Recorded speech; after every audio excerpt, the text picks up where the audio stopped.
saya Fitri dari Woodcraft, mau ngobrol-ngobrol bentar nih sama Kak Restu Sadam tentang beverage kayak gitu. Oke, siap. Dan masalah aku juga habis show sih Habis audisi. Gimana sih Kak?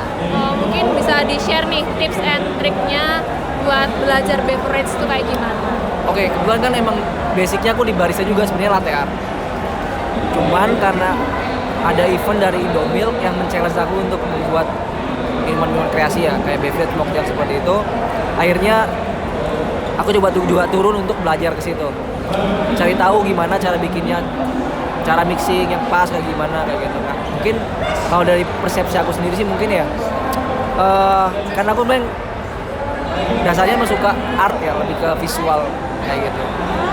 Jadi emang dasarnya passionnya di sana. Jadi mungkin kalau buat teman-teman yang pengen belajar beverage ya tetap cari sukanya dulu gimana gitu. Ya jangan terlalu dipaksain sih intinya. Sukanya dulu karena aku suka visual, aku main di garnisnya dulu kayak gitu, kayak looks-nya kayak gimana. Terus habis itu mungkin belajar ke mixing rasanya kayak gitu. Nah biasanya aku untuk mencari kayak sesuatu yang mungkin kayak kelihatan kreatif ya, yang kayak tadinya biasa dibikin kayak lebih ya di-upgrade lah visualnya kayak gitu.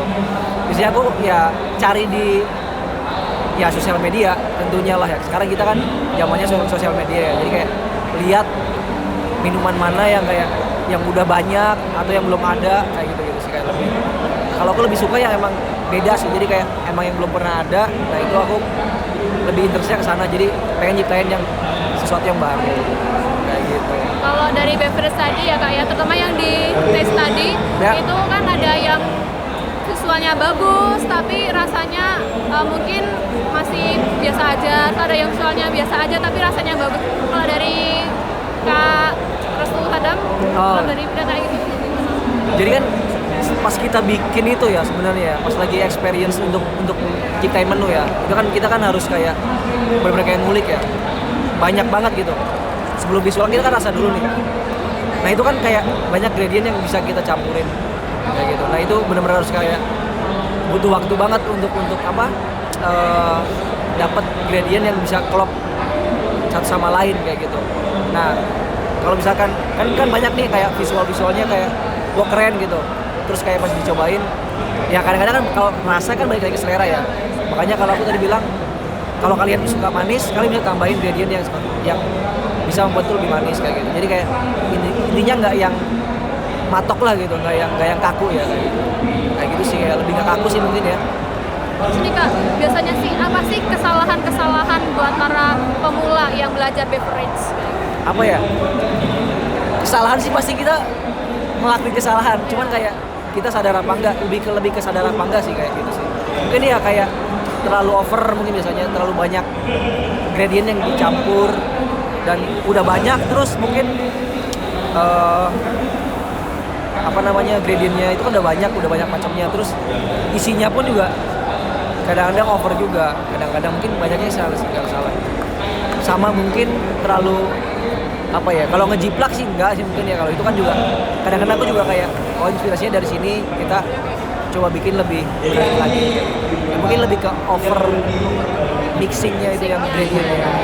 Makanya perlu yang ada namanya tadi riset itu ya Kak ya? Iya betul, mungkin sama ini ya, sama itu kan kita bikin menu untuk dijual kan, jadi nggak sekedar cuman kayak mixing kelihatan bagus gitu, tapi kan juga harus pikirin kayak cost-nya, APP-nya lah ibaratnya kayak gitu kan, itu bakal masuk apa nggak untuk dijual di daerah-daerah yang ya maksudnya di tempat yang mereka bikin tuh masuk apa enggak gitu. Kan soalnya beda-beda kan, kayak kita ke Jakarta harganya udah mungkin di atas 50 atau 40 gitu. Kita balik ke Jogja mungkin lebih lebih murah atau gimana. Nah itu kan juga agak lumayan berbeda kan. Mungkin juga dari segi itunya juga penting juga sih. Satu lagi pertanyaan terakhir, mungkin saran nih Kak buat para saran dan semangat buat para orang-orang yang mau belajar beverage. Ya, saran buat orang-orang yang mau belajar beverage dan aku juga mungkin, karena aku juga masih belajar kayak gitu. Mungkin ya perbanyak apa ya, experience sih. Ya makin kita banyak nyobain, terus kita tahu ya, apalagi rasa untuk kayak mimix jenisnya. Kayak misalkan kayak tadi misalkan teh ini ketemu kopi itu kan jarang tuh misalkan. Nah kita kalau kita udah experience kita tahu rasanya gimana. Terus mungkin kayak sirup ini sama sirup ini kayak gimana rasanya, experience. Terus mungkin kayak dari segi visual ya tetap kayak harus banyak-banyak cari inspirasi sih, kayak cari yang belum pernah ada. Ya banyak kan sih kan kita kalau bikin minuman kan, kalau di mocktail itu kan dia udah ada kayak patokannya ya. Biasanya kita cuman kayak ya udah bikin itu kita jiplak aja gitu. Nah mungkin PR-nya ya mungkin ya kita bikin sesuatu yang kayak benar-benar belum pernah ada gitu. Sesuatu yang belum ada. Iya.